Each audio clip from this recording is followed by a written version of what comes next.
Hello, everyone. I think it's 6:07 and we should start. We already have 13 people here. Peter, are you here as well? Yes, I'm with you. Okay. You should actually have a control of my screen, so you should be able to switching the slides as well. Perfect. Okay, so welcome everyone. I'm Thomas Gogar, CEO and co-founder of Rossum. We have Peter Bowditch here, CTO and co-founder of Rossum as well. Hello, everyone. And today's webinar is very special because it's a webinar about remote work. Everyone is probably affected by the whole COVID situation, and we just wanted to make very open and discussion-friendly webinar where we will discuss how the companies and the AP departments cope with that situation. So I will now let Peter tell you more, and I will get back in my slides to you. So, if you join this webinar for a sales pitch, you will not be getting it today. We really want just to talk about the situation, exchange our experience, and perhaps contribute to how you cope with the situation. We had a pretty big interest. We had 80 people actually queuing up for the registering for the webinar. I think most of them, because of time zones, perhaps they will be listening to the recording. So hopefully this will be also useful to them this way. We feel that Rossum is pretty lucky in this situation. In fact, due to many factors, we are able to switch to remote work pretty easily. We are a tech company. We have a distributed portfolio of clients and still a big demand. But we feel that still we need to help we companies in this space. We need to help each other now more than ever. We should exchange our experiences. We should discuss how to approach this strategically, and we should also discuss how every company thinks about the current situation. And I think in general, most companies can take this situation as an opportunity to make processes more efficient and so on. I think we should realize that this is nice to say if you are a technology company. If you are a restaurant business or a travel business, taking this as an opportunity is super difficult, and you are in a very difficult situation. And in that case, we just need to help each other. We just have to figure out how to help other businesses survive. I think that's a great start to a customer relationship. But for the rest of the companies, this definitely is an opportunity as well, and it can be taken that way. So we would like to, I think, cover three main topics. The first of them is how we and our investors and our mentors view the current shutdown, the current lockdown caused by the coronavirus epidemics and the business impact of that, and what we see in our data and so on. We want to discuss what it means for companies and what it meant for us to transition to remote work. Exchange some tips and tricks regarding that, ask for your tips and tricks, and how to deal specifically with this situation in the world of accounts payable, which is a bit specific because a lot of it's still very paper based, and the transition there it can be especially challenging. And then at the end, we would love to have an open discussion with you who are with us on the call at real time. On any related topic. So I think let's kick off with a small poll because we'll be careful. We'll be curious whether you are still working remotely or already working remotely or still going to the office. Because let me launch up a poll that I did that here. Perfect. I think my initial opinion thought was that everyone is working remotely. Then again, on some video calls, I still see people taking them from the office environment. So I would be curious about people here on the call with us. What is the situation there? So far, I think it is pretty one-sided. Towards working remotely. Uh, uh, Let's have 10 more seconds for yeah, the last yeah. few votes. And 3, 2, 1, we are done. All right. Those are the results. Everyone is working remotely. Everyone here on the call is working remotely. Super interesting. So I think some companies in some part of the world still didn't implement full lockdown. Paradoxically, some East Asian companies, I believe, are still largely in offices. But other than that, I think the lockdown is pretty universal, especially in Western Europe, but also from India. We haven't. We talked to a lot of people in India, and we didn't. I think meet anyone in the last week who wouldn't be working from home.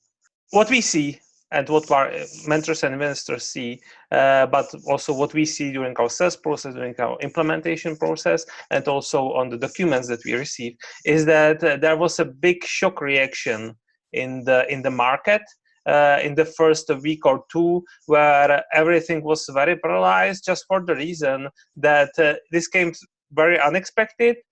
Besides some Twitter evangelists speaking doom and gloom from January, it did take most people by surprise, and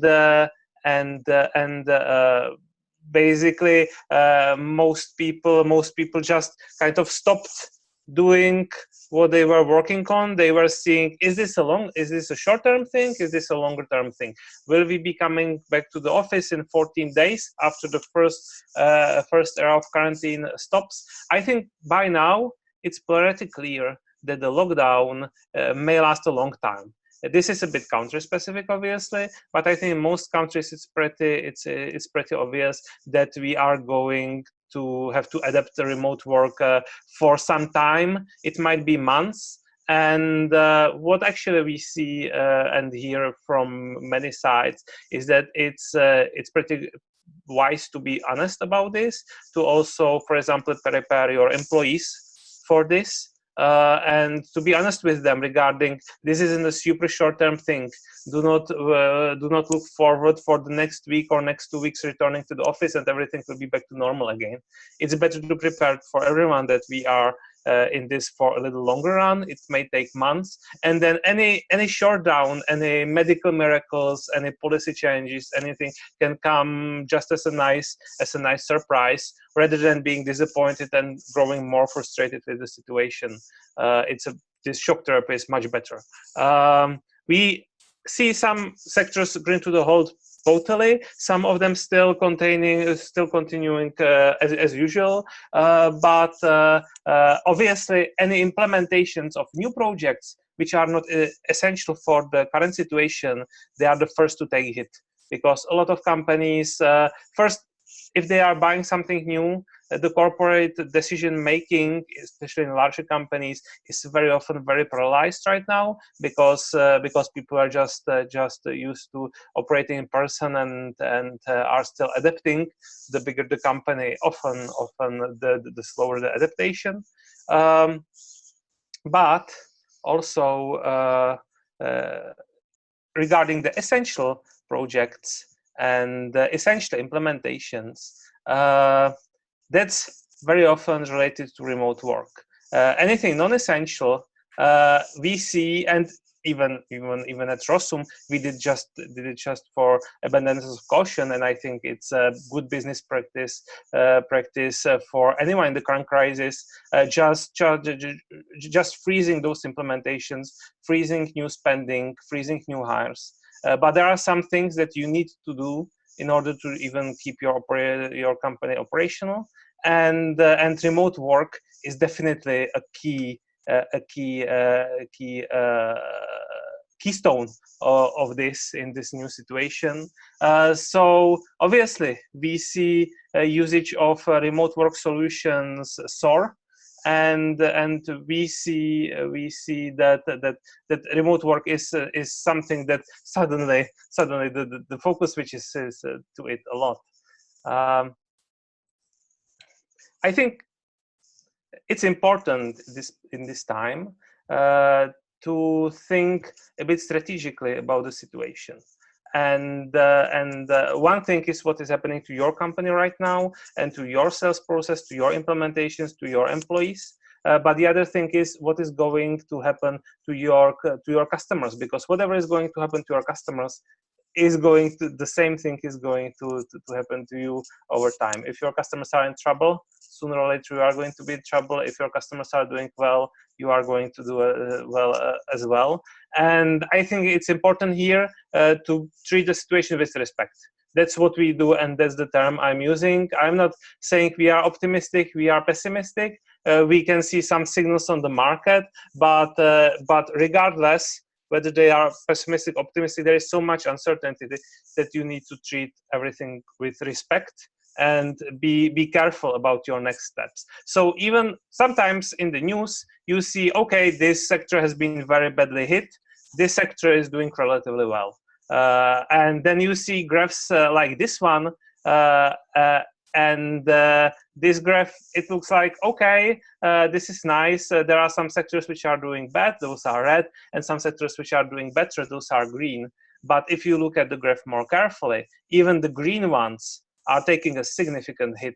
So almost no matter, almost no matter, no matter what are you, what sectors are you serving, you need to prepare for the fact that your clients will look for most cost savings. Your clients themselves will take some revenue loss, and you should be thinking, how can I support my clients in this situation? Either I say those are the conditions of my product, and I'm not going to budge, and then you might see some customers leave. Or you can go the opposite way, totally accommodate your customers, or you can, and that can be fine. And in some there are I think situations where this totally is the fitting option. But then the problem is that you will get into trouble with your revenue, and then there is a sort of middle ground where you are looking for creative solutions, where you are thinking, how can I deliver some extra value to my customers so that the revenues are not hit, but I help the customer out of this situation. Maybe I offer some more end-to-end consulting, more complex services. I help them find extra cost savings, and so on and so on. By the way, this graph is part of a very good presentation, which I can recommend a lot if you are looking for a basic overview of how the markets are getting hit. You can find it at blog.dealroom.co. It's the first post there. I highly recommend that one. But just so that we don't keep this so pessimistic, I think there is certainly some space for optimism here. As long as you treat the situation with respect, because quite honestly, we haven't seen probably this situation we haven't seen in the modern times, at least since the Second World War at all. So it's very difficult to predict exactly what will happen. But at least one data point we have is that this kind of financial crisis is a bit different from systemic financial crisis, where the markets took years to bounce back because it was a trouble with financial institutions not being healthy. In this case, it's a trouble with the population not being healthy, but it's an external event. And in external events like those outbreaks, attacks, and so on, the economy does tend to usually bounce back quickly. Of course, here the trouble is that this is going to the shutdown is going to take longer time, and it largely depends how government subsidies and so on, how are they successful in helping those companies bridge this time period. So regarding this, and we have that's something that I'm pretty curious about.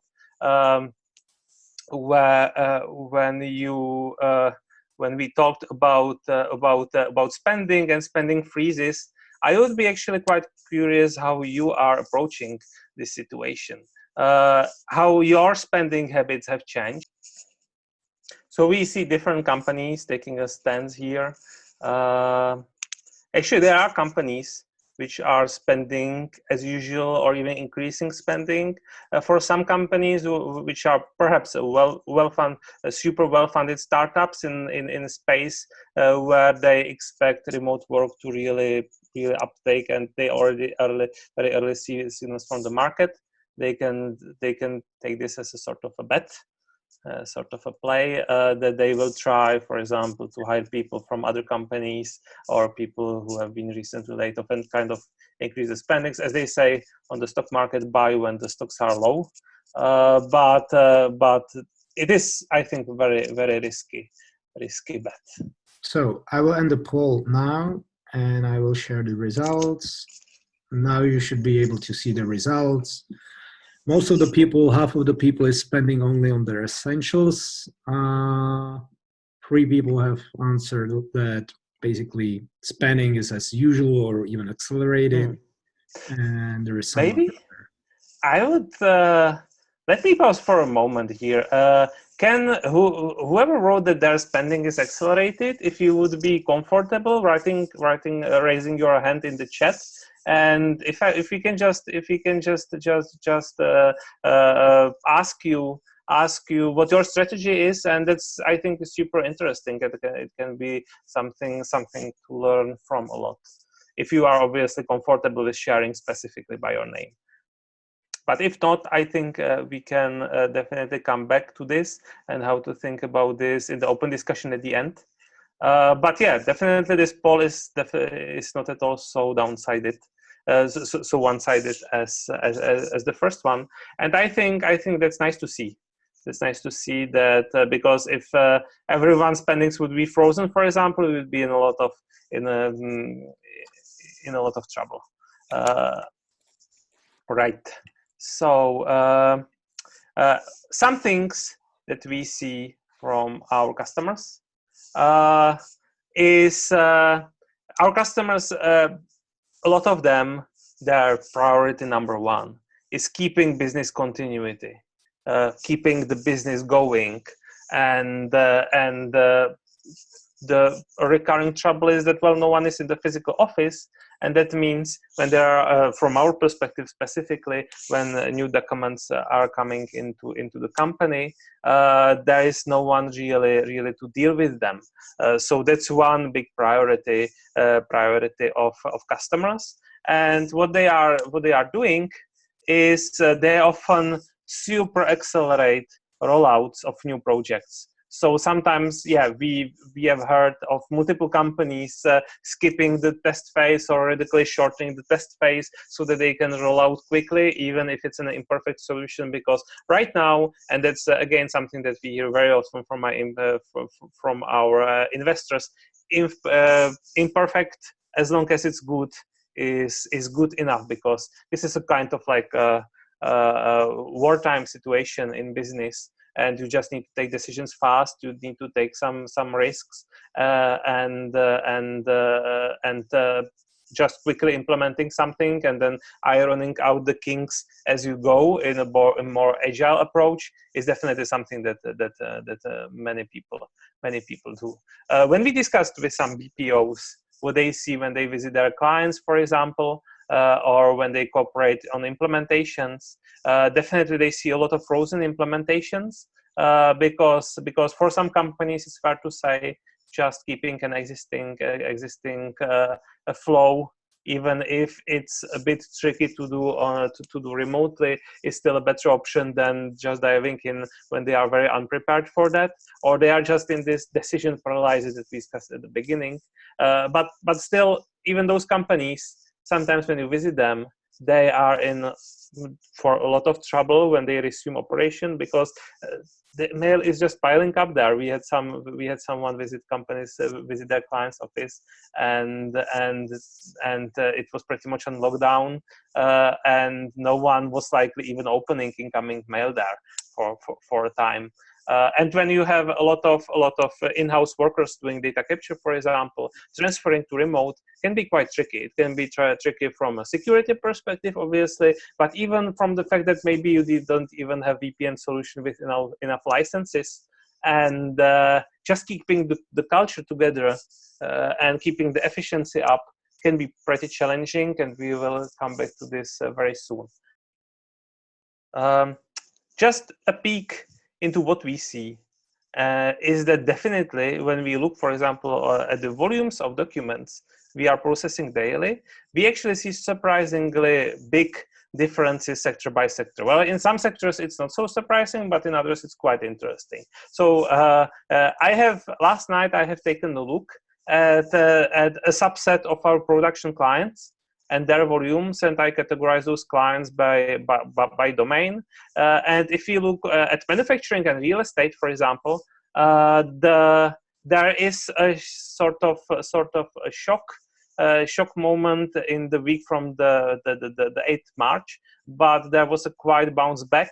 There was something involved. I know from personal communication with customers that there was a case of a VPN being overloaded and some shared service center being paralyzed for a day or two, and so, and stories like this when the lockdown came into place. But nowadays it is pretty steady, and there hasn't been a big drop. But if you look at small businesses and services which serve freelancers and small businesses, providers, accountants serving a lot of clients and so on, we definitely see a very significant drop, because a lot of those just had to pause their activity. And a very big drop we definitely see in the travel area and the restaurant services area, for example. We have some service providers in this area as well, and we have seen pretty significant drops. So depending on your area, the troubles are definitely real, and it will be difficult, or it will be a long journey for some sectors to bounce back, I think. All right, so that's what we have seen, what we have learned about the market, what we have heard from our mentors, the zeitgeist, so to say. And now I will I will pass the mic to Tomáš to talk about how to deal with the situation in your company and for your specific clients, how to go remote with your work. Thanks, Peter. So as Peter said, you heard what we see on the market. He described, all the different industries and some learnings from the history. What I would like to focus on is how to go remote, especially in your AP departments. We wanted to make it very open, so we will show you what we do at Rossum, and we would like to hear from you what you guys are doing, to work efficiently from home. So let's start with another poll again. Basically, the question is, how do you feel about your personal efficiency, working from home? I won't bias you with my opinion on that, but with my personal efficiency, I'll just share the poll here, and you should be able to see it now. So the question is, do you work better? Is your performance the same or worse? I think it's kind of interesting because, like, the canonical opinion, if you asked people a year ago, they would just tell you about remote work, how tricky it is to stay focused and not be distracted by housework and so on. But nowadays, I see the story to be quite different, actually, even in practice, but even hearing from other companies and from my colleagues. Okay, So I will stop the poll in 5 seconds. Okay, and I'm sharing the results now, and you can see most of the people feel that they are more efficient working from home, which is very interesting. Just like my personal experience, the first 2 days, when I started to work from home, it was a disaster. And then I needed to find the routine, and the whole team needed to find the routine. And now it's better for me, at least personally. And in the following slides, we will go through all the things that we do at Rossum and what we see other companies doing uh, to work more efficiently, and there will be the discussion at the end, very open discussion. Uh, so honestly, we at Rossum is not a fully remote company, even though we have a couple of colleagues that work remotely, and we were not used to that.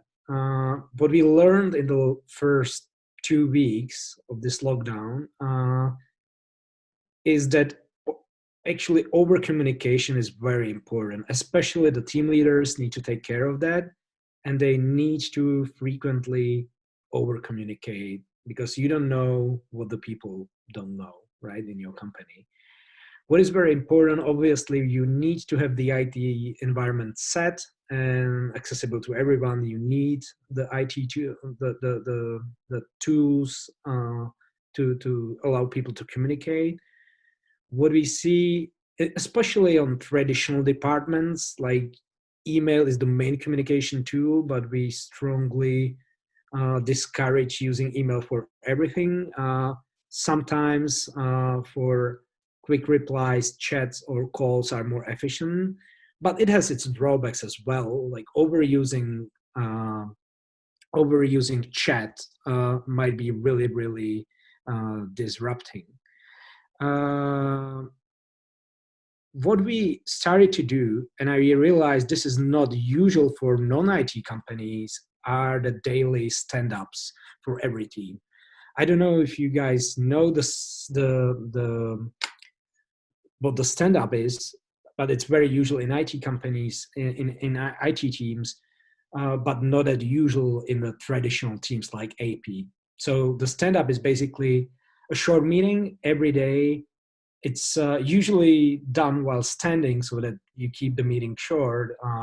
But the point of the stand up is to keep everyone updated on what's going on, and basically every team member says what he was working on during the last day, what he will be working today on, and if they have some problems, they can mention that as well. And the goal of the stand up is basically it's kind of psychological. You don't want to keep saying the same thing every single day, right? So it motivates everyone to keep working. What we implemented is company-wide virtual coffee breaks. So we have a coffee break every single day at 3 p.m. at Rossum, 3 p.m. CET, where we try to meet everyone and just discuss work non-related things. Okay, so we are talking about the outbreak, we are talking about what's happening on the markets, and we are just simulating the meeting next to the coffee machine, right? Yeah, we uh, talk about our pets, we talk about our gardens, not just the economy. So we highly encourage everyone to use video on the calls so that you feel connected, not just the voice. You can actually see on the right side it's blurred, but it's one of our coffee break where people are just discussing, and it's blurred on purpose. We didn't want to show the faces here on the webinar. But honestly, the biggest challenge is for the managers. You need to over communicate. We need to do frequent one-on-ones and the biggest challenge is basically you don't see how the person feels, right? So this is the biggest challenge is for the managers. So just a quick question. The question is pretty basic. If you are using any video conferencing tool, what kind of tool you guys are using?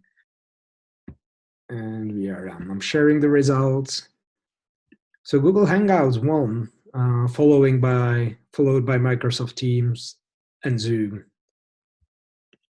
It's interesting how everyone left Skype. Okay, thanks for sharing. So some other tips. One thing that really started to work for us is, and obviously Rossum is very data-driven company, but we really, working from home, we really needed to start measure even more KPIs than before. Uh, but the way we take it is we really use it as a personal dashboard, the personal productivity feedback, so that people can understand what is important, and it brings clarity on what is important.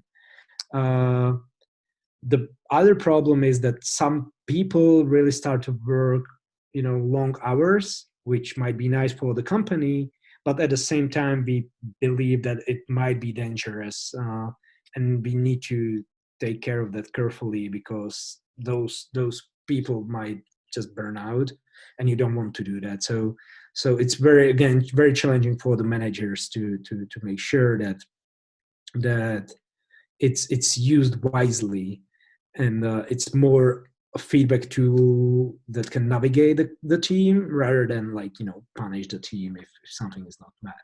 Just to give you some example, here are the two examples. This is one, sure, again, sorry, anonymized, how we measure part of our sales team. Basically we are measuring the activities. Normally the main KPIs for the sales teams are different, but when you are sitting at home and it's difficult to focus, it's good to have this kind of tool where you measure what the people are doing actually. And the feedback from the team was amazing, because they said it really helps me, to realize that I need to do a lot of emails, while talking to customers.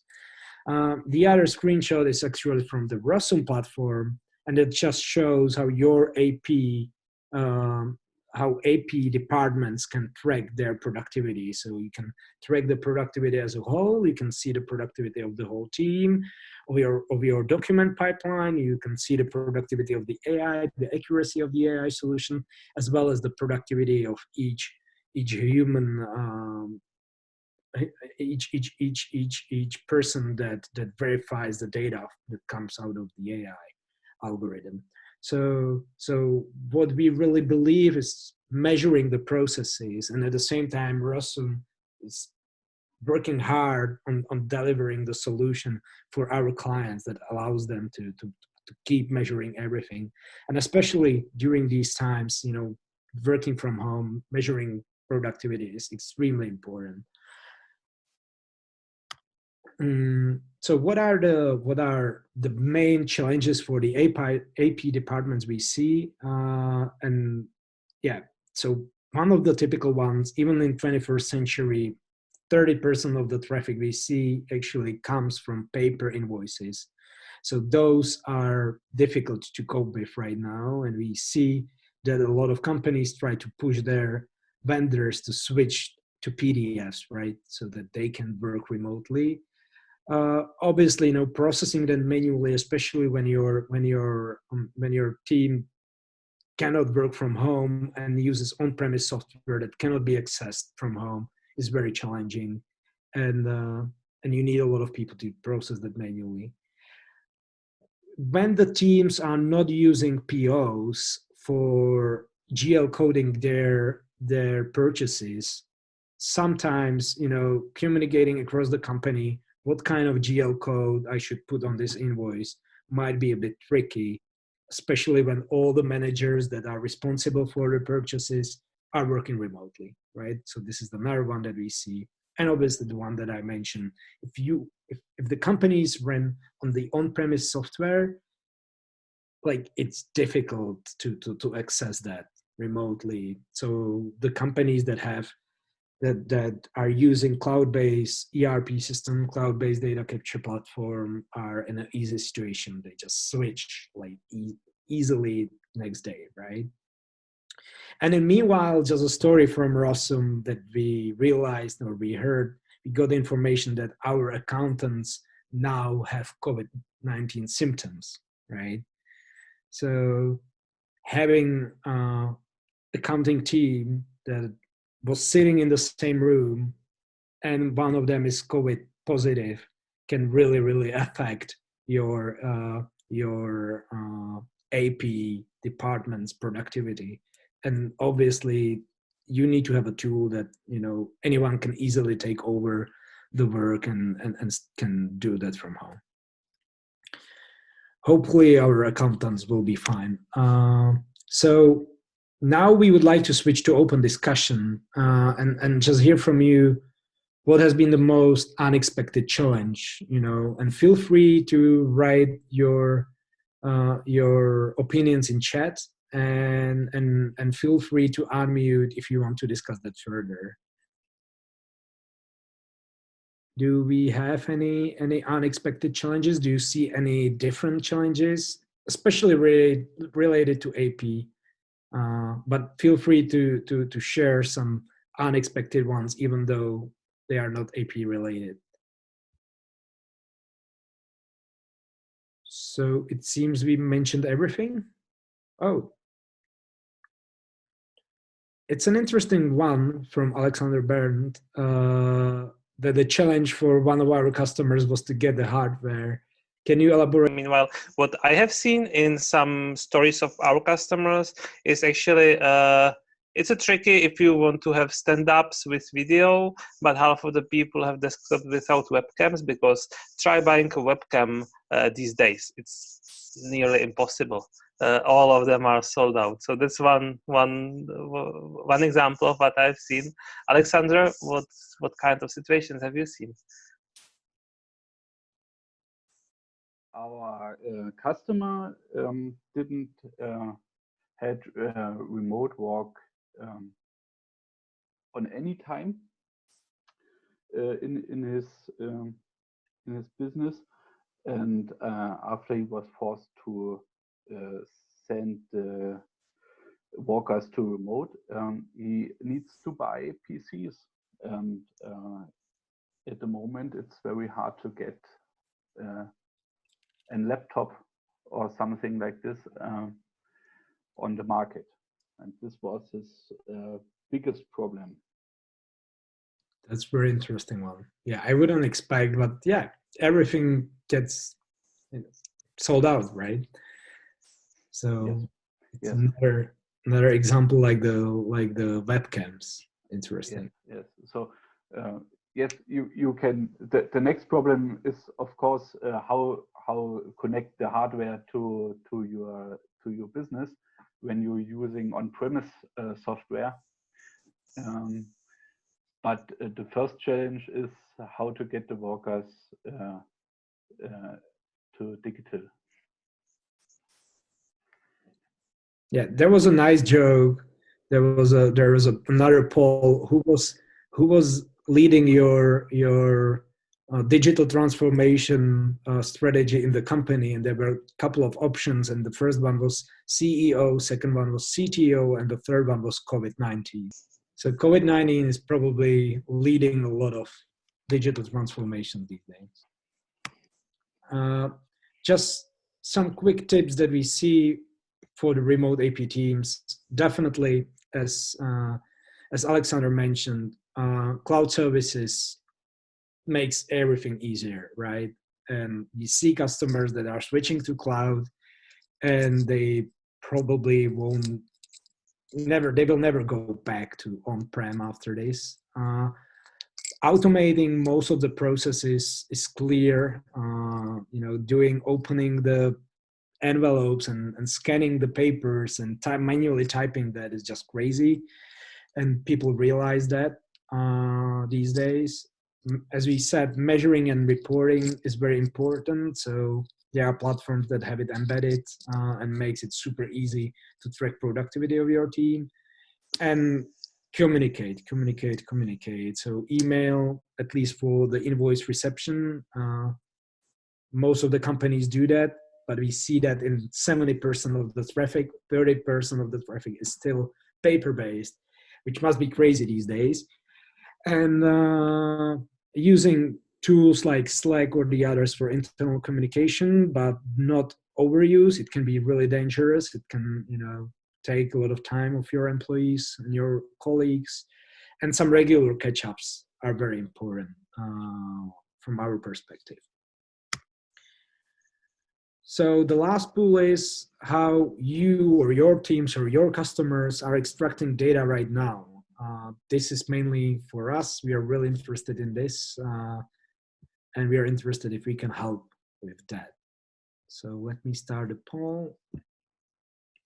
So basically the question is, okay, are you using like basic rule-based OCR? Are you doing that manually? Or do you use something smarter?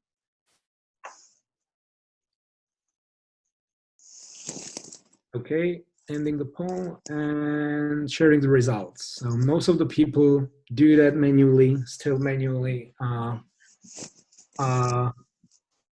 One person using traditional OCR solution, the rest with the AI solution. It's very interesting. So can you elaborate more on the manual process these days, how it works when the invoices come to your company, but the people work from home?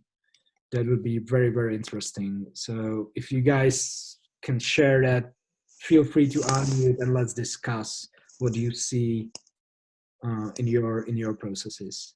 Quite honestly, in some BPOs and SSCs, some of them could really use some optimization. Some of them are actually very highly optimized, so there is a big variety. But when you transition from an environment where you have a high-performance ergonomic keyboard, you have two large monitors where you can display data side by side and so on, and suddenly you transition to a laptop with a small screen or even with a bigger screen where your people have to start doing this instead. I think that might be quite a challenge to keep the efficiency. I think, yeah. Meanwhile, Lee Khaled shared. Oh, here's Tomas. We can come back to Lee a moment later. Let's start. So Lee is writing, not really a challenge, but we are very accustomed to working remote with geographically dispersed teams, but our customers, however, are not used to it. So they are having problems with internet access, using collaboration tools, and so on. So Lee, can you elaborate? Have you tried to help your customers during these hard times with their remote work? And allowing everyone should be able to. There. Can you hear me now? Yes. We can.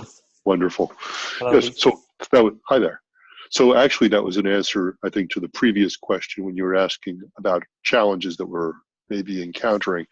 And what I was trying to point out there was that we're a small software development company, and we are pretty much always in the virtual mode. We have offices, but most of our people work from home anyway. So we're really pretty comfortable with the technology and all the things that we've discussed on the call here. But our customers, on the other hand, many of whom are technology companies, are surprisingly not as comfortable in the working in the virtual mode, working from home, and are stumbling with the tools. Not everybody has adequate internet bandwidth at home, and that's proven to be challenging sometimes with some of the meetings that used to run very smoothly. Now you've got all kinds of people with bandwidth with constraints and extraneous noises and what have you. But to answer your question, yes, in fact, we have been doing that. Some of our customers have actually approached us and asked us to help them. How is it that you do these, fairly simple things so successfully, and we're stumbling with them? Can you share with us what tools you're using? What are the techniques? And a lot of it is things that we've discussed here: over communication, having regular meetings, using tools like Slack, for instance, for internal communications, as opposed to sending emails or picking up the telephone. Things that we kind of take for granted that a lot of people don't. We've actually been thinking about kind of packaging this up and productizing it as a workshop that we can offer to all of our customers, saying in addition to the software development services that we provide you, or the staff augmentation services or solutions development, we can also actually provide you with a workshop on how to more effectively and efficiently work in a remote basis. So we're actually thinking about productizing that. Not that we want to necessarily take advantage of the situation. We just want to help our customers be more efficient in the way they work with us and the way they perhaps work with one another. Yeah. It makes a lot of sense educating the customers, because honestly, especially the old-fashioned traditional departments, for them, it's like a new world, right? They don't understand the big advantage of first cloud-based solutions, that it's so easily accessible and easy to integrate. And they don't even know the map of what is available out there, right? Because I would be interested what we see, especially large enterprises. Some of the enterprises, what do we see having the customers from Fortune 500 list? There are customers that are able to buy cloud-based solutions like this, right? The whole company is set up to buying cloud-based things. However, there are very traditional ones where the procurement of cloud-based technology takes 6 months when they are fast. And I would be curious if you guys, if anyone is selling software here, is, if you see these companies need to speed up. You cannot go through 6 months procurement process to buy a tool that is essential for your team, right?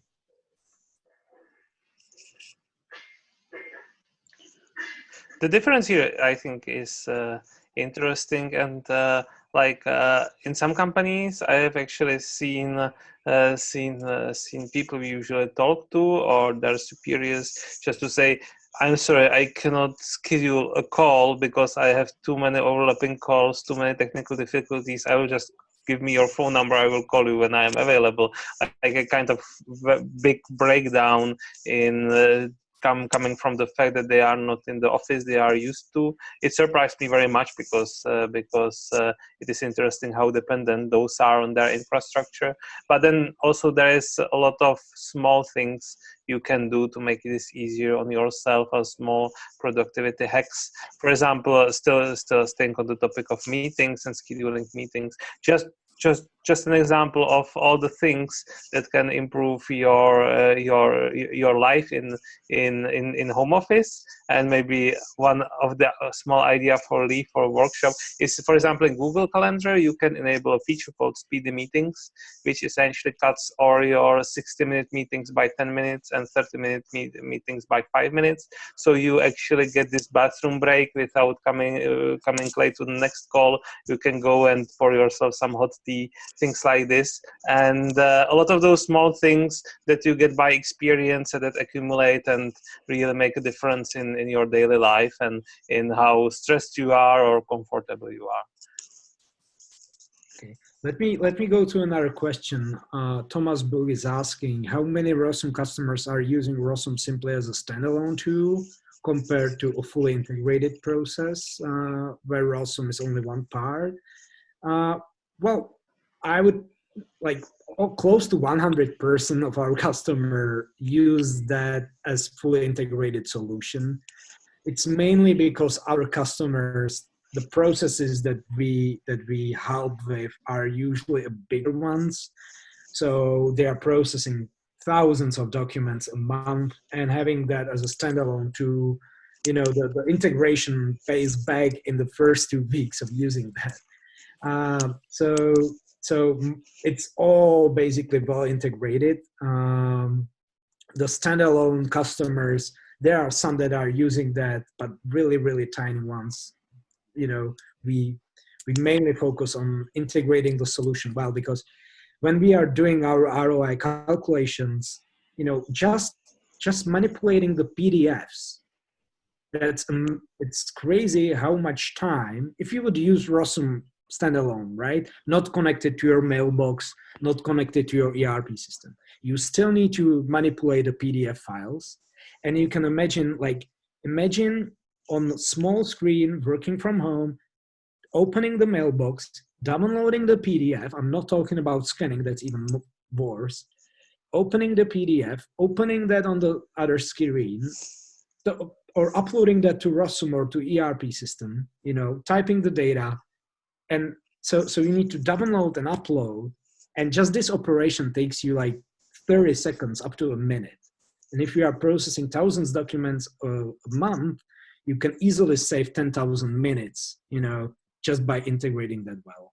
So we usually advise for full integration. And the integration to ERP systems like NetSuite and Microsoft Navision, there are integrations for that. Our team can help with that. What is true about those systems, as those systems are for, let's say, mid-sized companies, there is a lot of customization that you can do in those ERPs, and the integration needs to reflect those customizations. So the more customizable ERP you have, either it's NetSuite or it's SAP, Oracle, or Microsoft Navision, those are the ones that are usually very well customized.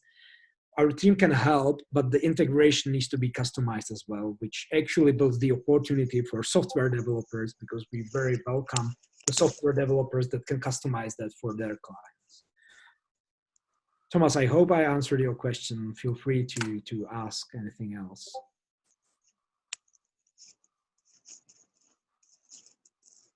Okay. So we don't have more questions, and it's 7 p.m. CET here. So if you have any additional question, feel free to send us any question or feedback to webinars@rossum.ai, and we would be very happy to answer that afterwards, or connect you with someone at Rossum to take it further from there. Thanks a lot for attending. Hope we helped you at least a bit, showing what we do at Rossum. We know it was not a sales pitch. We didn't want to do any sales pitch. And please give us feedback on that email address. We'll be sharing the recording of this as well, so you can refer back to it or share with some colleagues if you think it would help them. Thanks. Thanks a lot. That's great. Thank you. Thank you very much. Thank you, everyone. Thank you. Thank you. Bye. Cheers. Bye. Bye-bye.